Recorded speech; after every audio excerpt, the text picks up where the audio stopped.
তোমরা কি জানো আজ আমার জন্মতিথি, তবে এই বছর আমি সেটা পালন করছি না। বিলক্ষণ মহারাজ, এই কৃষ্ণপক্ষে আপনি জন্মেছিলেন, আর এই তিথিতে জন্ম নিলে সে রাজা হবেই। বিধাতাও এর খণ্ডন করতে পারবে না। সাধু সাধু। কিন্তু মহারাজ, আপনি এই বছর জন্মতিথি পালন করছেন না কেন? এর কি কোনো বিশেষ কারণ আছে?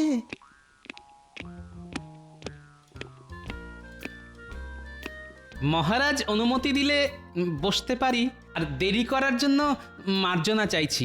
এ মার্জনা তো আমি করেই দিই গোপাল। আসলে রাজসভায় তুমি না থাকলে কিরকম ভালো লাগে না। ঠিক বলেছেন মহারাজ, গোপাল বিনা সভা অতি ধীর। গোপাল থাকলে মহারাজ থাকেন না গম্ভীর। বেশ বলেছ কবি, বেশ বলেছ।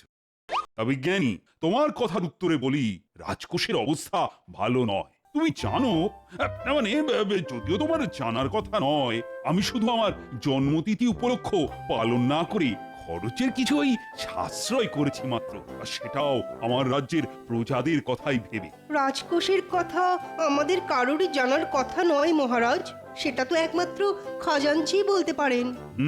কিন্তু খাজাঞ্চি অসুস্থ জানিয়েছে, তাই সে আসতে পারবে না। মহারাজ অনুমতি দিলে একটা কথা বলতে পারি। নিশ্চিন্তে বলো গোপাল। খাজাঞ্চি অসুস্থ, বাড়িতে আছে, বিশ্রাম নিচ্ছে, খুব ভালো কথা। কিন্তু খাজাঞ্চির সাথে যার নীতি ওঠা বসা, যে রাজকোষের সব কথাই জানে, সে কেন গত 4 দিন ধরে রাজসভায় আসছে না, সেটা কি কেউ বলতে পারবে? তুমি মন্ত্রীর কথা বলছো, তাই তো গোপাল? আমার মনে হচ্ছে মন্ত্রী নিশ্চয়ই কোনো ফন্দি আঁটছে, না হলে আগে তো কখনো এরকম হয়নি যে মন্ত্রী 4 দিন ধরে আসছে না। কি বলছো কি গোপাল? না না না, আমার মনে হয় না মন্ত্রী কখনো এরকম করবে। কারো সম্বন্ধে প্রমাণ না থাকলে শুধু শুধু এই ধরনের সন্দেহ তো রাজার শোভা পায় না। আপনি একদম ঠিক কথা বলেছেন মহারাজ, রাজার এটা শোভা পায় না, কিন্তু ভাঁড় যদি ভাবে তাহলে হয়তো শোভা পায়। গোপাল, বলো তো তুমি ঠিক কি বলতে চাইছো? আমি বলতে চাইছি মহারাজ, রক্ষীদের আপনি মন্ত্রীর বাড়ি পাঠান, ওরা দেখে এসে বলুক মন্ত্রী সত্যি অসুস্থ কিনা, না হলে বুঝবো আমি যা ধারণা করেছি তাই। আমার আর মন্ত্রীর সম্পর্ক কেমন সেটা আমি খুব ভালো করেই জানি। যাই হোক, তুমি যখন বলছো, আমি এক্ষুনি মন্ত্রীর বাড়িতে 2 প্রহরীকে পাঠাচ্ছি। ওরা মন্ত্রীর খবর নিয়ে আসুক। প্রহরীগণ, প্রণাম মহারাজ। এক্ষুনি মন্ত্রী মশাইয়ের বাড়িতে গিয়ে খবর নিয়ে এসো। বলবে মহারাজ বিশেষ চিন্তায় আছেন যে কেন উনি আসছেন না। যথাজ্ঞা মহারাজ। আমার মন্ত্রীকে বিশ্বাস হয় না। ওই পাজি মন্ত্রী যে কোনো সময় যে কোনো কিছু করে ফেলতে পারে।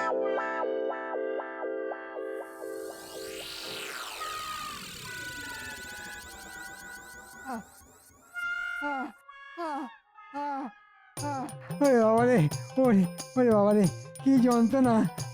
ও মা গো, ও গেলাম রে। কবে যে এই যন্ত্রণা শেষ হবে কে জানে।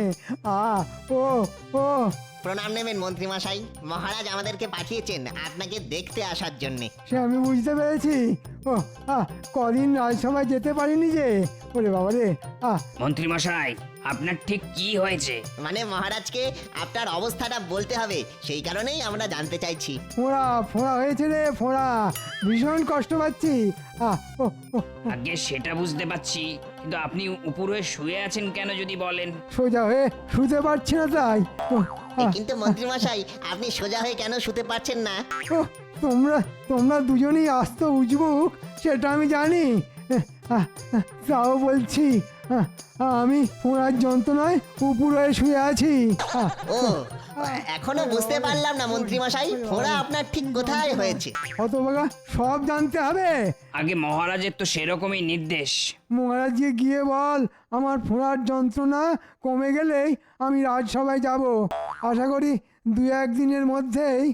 কিন্তু ফোঁড়া আপনার কোথায় হয়েছে সেটা বললেন না তো। ওরে হতভাগা, ও তোদের অত জেনে কি কাজ, হ্যাঁ? ও ও, বুঝতে পারছিস না, উপুর হয়ে শুয়ে আছি যখন কোথায় আমার ফোড়া হয়েছে, হ্যাঁ? ওরে হতভাগা, মহারাজকে গিয়ে বল ফোড়া হয়েছে আমার পশ্চাৎ দেশে। আমি ভালো করে সোজা হয়ে শুতে পর্যন্ত পারছি না। ওরে বাবারে, ওরে বাবারে, কি যন্ত্রণা। ও ও, যা শিগগির যা। যথা আজ্ঞা মন্ত্রীমশাই। মহারাজ, আমরা দুজন মন্ত্রীমশাইয়ের বাড়ি গিয়েছিলাম, গিয়ে দেখি মন্ত্রীমশাই উপর হয়ে শুয়ে আছেন। হ্যাঁ, মন্ত্রী উল্টে পড়ে শুয়ে আছে, এ তো ঘোর অনর্থ। যে রাজ্যের মন্ত্রী উল্টো হয়ে শুয়ে থাকে সে রাজ্যের তো অমঙ্গল। যাই হোক, প্রহরী বলো বলো। মন্ত্রীমশাই যন্ত্রণায় কাতরাচ্ছিলেন। হ্যাঁ, মন্ত্রীর যন্ত্রণা? মন্ত্রীর কাছ তো মন্ত্রণা, তবে তার কিসের যন্ত্রণা? আগে মন্ত্রীর বিস্ফোরা হয়েছে, কিন্তু সেই যন্ত্রণায় মন্ত্রীমশাই খুবই অসহায়ের মতো শুয়ে আছেন। বিষ ফোঁড়া? যে ফোড়ার গোড়ায় বিষ, যন্ত্রণা অহর্নিশ। কিন্তু মন্ত্রী উল্টো হয়ে শুয়েছিল কেন? আগে সেই কথা জিজ্ঞেস করাতে মন্ত্রীমশাই রেগে গেলেন। রেগে গেলেন? মহারাজ, এমন কোন জায়গা থাকতে পারে যেখানে ফোঁড়া হলে মানুষ রেগে যায়? পণ্ডিত, সেটা তুমি ভালো জানো।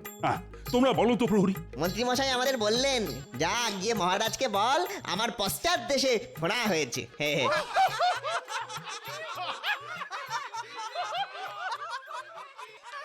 ঠিক আছে প্রহরী, ঠিক আছে, তোমরা এখন আসতে পারো। যথা আজ্ঞা মহারাজ।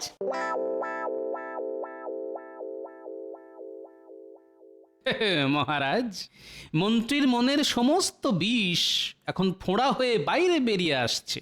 কোপা, এখন এসব কথা বলার সময় নয়। আমাদের এক্ষুনি সবার মন্ত্রীকে দেখতে যাওয়া দরকার।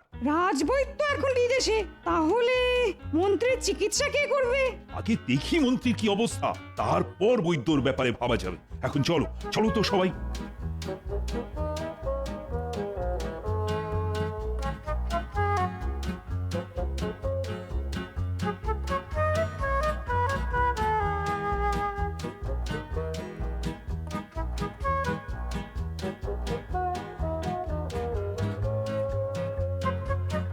সেপাই, তোমরা ভেতরে গিয়ে মন্ত্রীকে খবর দাও, বলো মহারাজ দেখা করতে এসেছেন।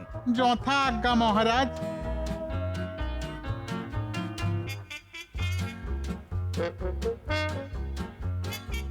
আপনারা? মার্জনা করবেন, কিন্তু মহারাজের নির্দেশে আমরা এসেছি। বাইরে মহারাজ অপেক্ষা করছেন, তিনি মন্ত্রী মশাইকে তো দেখতে এসেছেন। তাই আমি এক্ষুনি মহারাজকে অভ্যর্থনা করে ভেতরে নিয়ে আসছি। না গিন্নি, তোমাকে যেতে হবে না, মহারাজ নিজে এসেছেন আমাকে দেখতে। আমি আমি নিজেই যাচ্ছি তাকে নিয়ে আসতে। কিন্তু তুমি কি পারবে? হ্যাঁ হ্যাঁ, নিশ্চয়ই পারবো। সেপাইরা, তোমরা গিয়ে মহারাজকে বলো আমি এক্ষুনি আসছি। গিন্নি, আমাকে আলগা করে একটু একটু সোজা করে দাও তো, সোজা করে দাও। দেখি। বাবারে, কি যন্ত্রণা, কি যন্ত্রণা। একভাবে শুয়েছিলাম তাতে এরকম, কিন্তু এখন দাঁড়াতে ঘোড়ার ব্যথার সাথে পা দুটো ঝিমঝিম করছে। থাক তাহলে, তোমাকে যেতে হবে না, ওদিকে মহারাজ অপেক্ষা করছেন। না না, আমি আমি পারবো, চিন্তা করো না, চিন্তা করো না।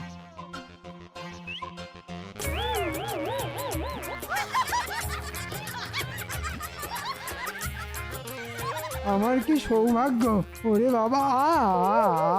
মহারাজ স্বয়ং আমার বাড়িতে পায়ের ধুলো দিয়েছেন। আসুন মহারাজ, আসুন আসুন মহারাজ। সে না হয় ঠিক আছে, কিন্তু তোমার এ কি অবস্থা? আহা, মন্ত্রী মশাই, আপনাকে দেখে বড় দুঃখ হচ্ছে। কিন্তু আমি দেখছি ফোঁড়ার কল্যাণে আপনি বেশ নাচতেও শিখে গেছেন। হায়, এটা আমি বুঝেছি স্পষ্ট। মন্ত্রীমশাইয়ের আজ বড় কষ্ট। ঠিক আছে ঠিক আছে, কিন্তু এখন বেশি কথা না বলাই ভালো। সত্যি মন্ত্রী, তোমাকে দেখে না আমার কষ্টই হচ্ছে। কিন্তু সমস্যা হলো রাজবৈদ্য তো এখন রাজ্যের বাইরে। হ্যাঁ, তিনি থাকলে কোনো সমস্যা ছিল না। রাজ্যতে কি বলতে পারবেন আমায় আর কতদিন এই যন্ত্রণা বয়ে বেড়াতে হবে?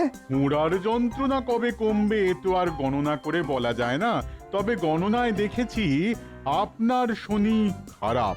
আজই তো শনিবার, বিষে বিষে বিষক্ষয় করতে হবে। ও গোপাল, তুই এক্ষুনি হাকিমকে খবর দাও। হাকিম এসে মন্ত্রীর ফোঁড়াটা কেটে দেবে। হ্যাঁ ওরে বাবা রে, মরে যাব রে, মরে যাব। এছাড়া আর তো কোনো উপায় নেই যে মন্ত্রী।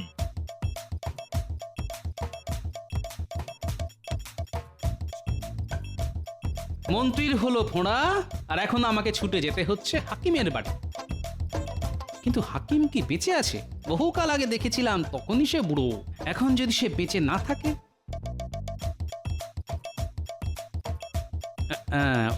ওটাই মনে হচ্ছে হাকিমের বাড়ি। হাকিম সাহেব, হাকিম সাহেব বাড়ি আছেন? বলি, ও হাকিম সাহেব, বেঁচে আছেন? কে? কেমন আছেন হাকিম সাহেব? কে তুমি? চিনতে পারলাম না তো। আমি গোপাল, গোপাল ভাঁড়, মহারাজের বেতন করা ভাঁড়। গোশাল? গোশালা যেতে চাও, এখানে এসেছো কেন বাপু? সর্বনাশ, এই যে দেখছি কানে কিছুই শোনে না। ফোঁড়া কাটতে হবে। কি কি গোড়াতে, কি গোড়াতে কি হবে? ফোঁড়া, ফোঁড়া কাটতে হবে। ও, গোশালায় ফোঁড়া কাটতে হবে? কোন গরুর কি হলো বাবা? আপনি এখন চলুন, পারবেন তো? না না, মারবো না। ফোঁড়া আমি কত কেটেছি এককালে, ঘ্যাচ ঘ্যাচ করে কেটেছি। তুমি দাঁড়াও, আমি কাঁচি নিয়েই আসছি। পাপা কতদিন পরে ফোঁড়া কাটবো, গরুর ব্যাপার।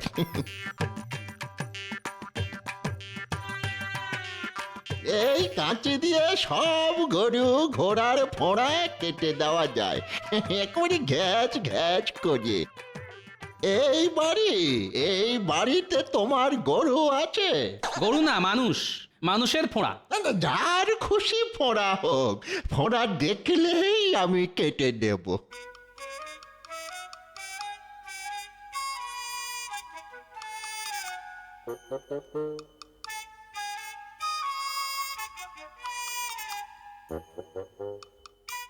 ওরে বাবা, এ যে দুটো বিষ ফোঁড়া।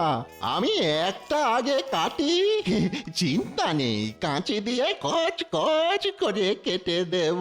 ওরে বাবা রে, ও হাকিম সাহেব, একটু আস্তে করে কাটবেন। হ্যাঁ হ্যাঁ।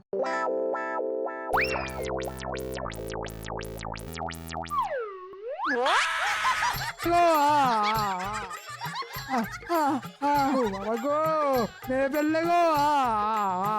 গোপাল, তুমি আর হাকিম খুঁজে পেলে না? ওরে বাবা রে। এই যে ফোঁড়া একেবারে ফালা ফালা করে দিয়েছি। না না, দূর হও এখান থেকে, দূর হও। এই যন্ত্রণা আমি আর সহ্য করতে পারবো না। ওরে বাবা রে, এই যাবে কিনা বলছি, যাবে কিনা বলছি, যাবে কিনা? না গেলে কিন্তু সেরেছে। এই যে মনে হচ্ছে হাকিমকে গলা টিপে মেরে দেবে। হাকিম সাহেব, চলুন। মা গো, ও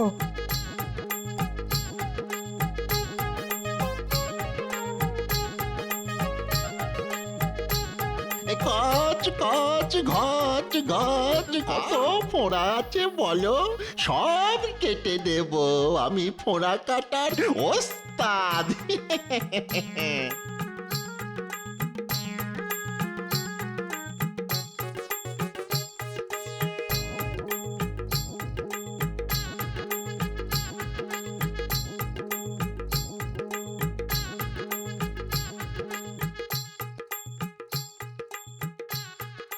বলি, মন্ত্রী মশাইয়ের স্ত্রীর সঙ্গে দেখা হয়েছিল জানো? তাই নাকি? আমাকে বললো মন্ত্রী মশাই নাকি খুব ভয় পাচ্ছে জানো। ওই তুমি হাকিমকে নিয়ে আবার ওনার আরেকটা ফোঁটা কাটাতে যাবে। কাটাতে দিলে তো বাবা, একটা কাটতেই ওনার যা চোট।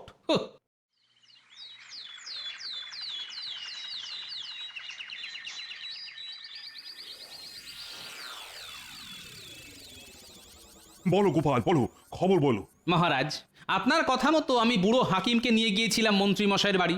হাকিম একটা ফোঁড়া কেটেও দিয়েছে, কিন্তু আরেকটি ফোঁড়া মন্ত্রী মশাই কাটতে দেয়নি। সে কি তাহলে উপায়? মন্ত্রী মশাই যেরকম চিৎকার করছিলেন, তাতে মনে হচ্ছিল উনি হাকিমকে মেরেই ফেলবেন। সেনাপতি। আজ্ঞে মহারাজ। এক্ষুনি যাও মন্ত্রীর বাড়ি, দেখে এসো কেমন আছে মন্ত্রী। জি আজ্ঞে মহারাজ।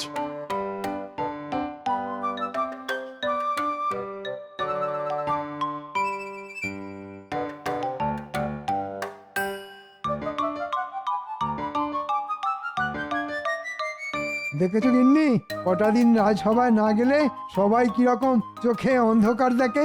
আমাকে ছাড়া যে মহারাজের কোনো গতি নেই সেটা আমি জানি। কিন্তু মন্ত্রীমশাই, মহারাজকে আমি কি বলবো? কি আর বলবে, আমার একটা ফোঁড়া কেটে দিয়েছে, আর একটা ফোঁড়া কাটার দরকার নেই। আমি কাল রাজসভায় যাব, একটা ফোঁড়া নিয়েই যেতে পারবো। যথা আজ্ঞা মন্ত্রীমশাই, আমি মহারাজকে এক্ষুনি সেই সংবাদই জানাচ্ছি। সব ওই শয়তান গোপালের জন্যে। ওই ইচ্ছে করে একটা বুড়ো হাকিমকে এনেছে, বেটা কানে শোনে না। আমি যন্ত্রণায় চিৎকার করলেও খালি বলে চলেছে কচকচ ঘচ ঘচ। আমি ওই গোপালকে ছাড়বো না। তুমি যাও গিন্নি, বটতলার পাশে দেখবে বটা আর ঘটাকে, ওদের আমার চাই চাই। মন্ত্রী তোমাকে এই কথা বললো সেনাপতি? হ্যাঁ মহারাজ, মন্ত্রীমশাই কষ্ট করে হলেও কাল রাজসভায় আসবেন বলেছেন। বাহ বাহ বাহ, এ তো খুব ভালো খবর। বাহ বাহ বাহ, একটা ফোঁড়া কাটতেই মন্ত্রী অনেক সুস্থ হয়ে গেছে। বাহ বাহ। কিন্তু মহারাজ, আমাদের মন্ত্রীমশাইয়ের জন্য ভালো বসার ব্যবস্থা করতে হবে। রাজসভা চলাকালীন মন্ত্রীমশাই অতক্ষণ দাঁড়িয়ে থাকতে পারবেন না। ঠিক বলেছ গোপাল, ঠিক। এক্ষুনি একটা ভালো বসার জায়গা করতে হবে মন্ত্রীর জন্য। জঙ্গলে যা, বাবলা গাছের কাঁটা তোল আর গোপালের সিংহাসনের গদিতে রেখে দে। গোপালের কথা ভেবেই হাসি পাচ্ছে। না এসে কাজটা মন দিয়ে কর। কিন্তু মন্ত্রী মশাই, আমরা রাজসভায় ঢুকবো কি করে? দুজনের দুটো কান আমার মুখের সামনে নিয়ে আয়, সব বলবো ফিস ফিস করে। দেওয়ালেরও কান আছে, হ্যাঁ।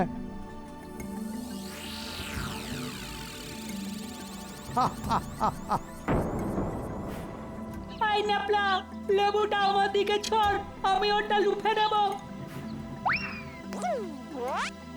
স্কুলে লেবুটা ধরতে পারলি না?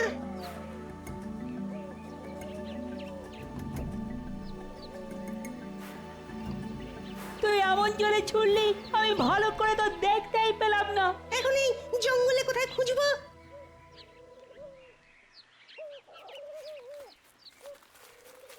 এই লাপলা, একটা খচখচ শব্দ শুনতে পাচ্ছিস?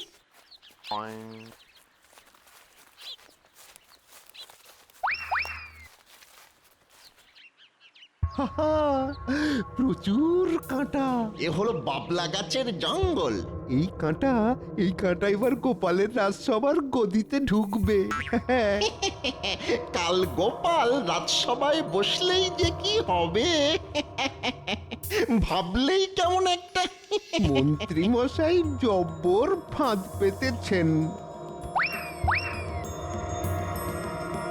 বলিস কি রে, রাজসভায় আমার বসার গদিতে বটা আর ঘটা বাবলা কাঁটা ঢুকিয়ে দিচ্ছে? হ্যাঁ গো দাদু, আমরা নিজের কানে শুনে এসেছি। ওরা আজই ঢুকবে, এটা মন্ত্রী মশাই ওদের করতে বলেছে। আজ রাতের অন্ধকারে ওরা এটা করবে। দাদু, তার আগে যদি আমরা সবাই মিলে গিয়ে ওদের ধরে ফেলি। সেটা করাই যায়, কিন্তু যে এটা ওদের করতে বলেছে তাকে কিছু করা যাবে না। তোরা চিন্তা করিস না, ওদের বাবলা কাটা আমার গদিতে বসাতে দে।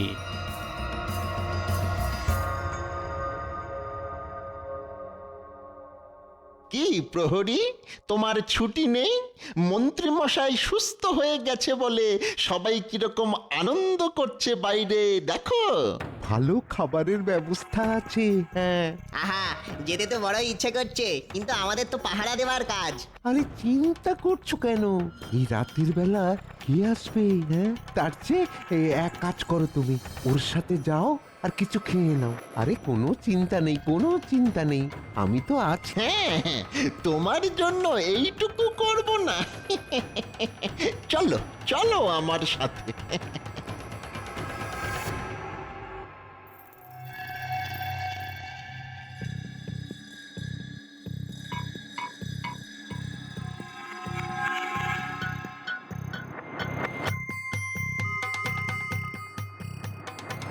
বাহ, এই যে মেঘ না চাইতেই জল, দরজাতে প্রহরীও নেই দেখছি। যাক, কাজ সেরে ফেলেছি। হ্যাঁ, এবারে পালাই। বুঝেছি, প্রহরীকে এরা কোনোভাবে হাত করেছে। যাক, আমার সুবিধেই হলো। ঘুঘু দেখেছে। এবার আমি ফাঁদ দেখাবো।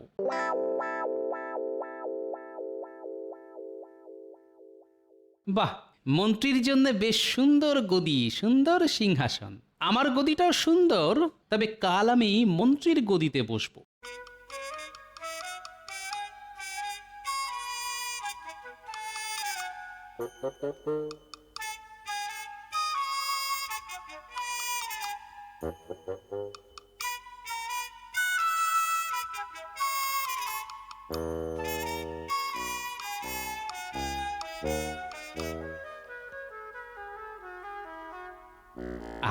কাজ শেষ।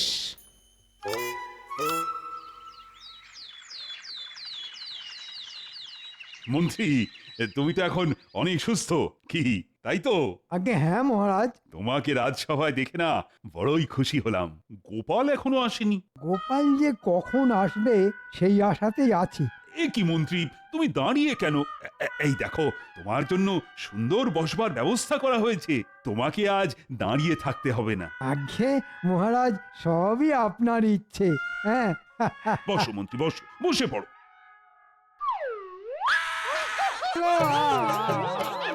ওরে বাবা রে, আমার কি ফুটলো! ও কি হলো? মহারাজ, মন্ত্রীর জন্য এমন একটি ব্যবস্থা করা হয়েছিল যাতে মন্ত্রীর আরেকটি ফোঁড়াও ফেটে যায়। কই দেখি দেখি, কি এই যে বাবলা গাছের কাঁটা মনে হচ্ছে। বাবা গো, গেলাম গো। মন্ত্রী এই বাবলা কাঁটা বটার ঘটাকে তুলে আনতে বলেছিল। বটা প্রহরীকে নানা কথা বলে সরিয়ে দেয়, আর সেই সুযোগে বাবলা কাঁটা আমার বসার গদিতে লাগিয়ে দেয় যাতে এই কাঁটা আমার ফোটে। আমি সুযোগ বুঝে আমার আর মন্ত্রীর গদি পাল্টাপাল্টি করে দিয়েছি মাত্র। গোপাল, তোমার বুদ্ধির কাছে সবাই হার মানবে। কি মন্ত্রী, এবার বুঝেছো তো? যাক, এবার তুমি পুরো সুস্থ হবে, আর তোমাকে দাঁড়িয়েই থাকতে হবে। গোপাল, গোপাল, আমি তোমায় ছাড়বো না।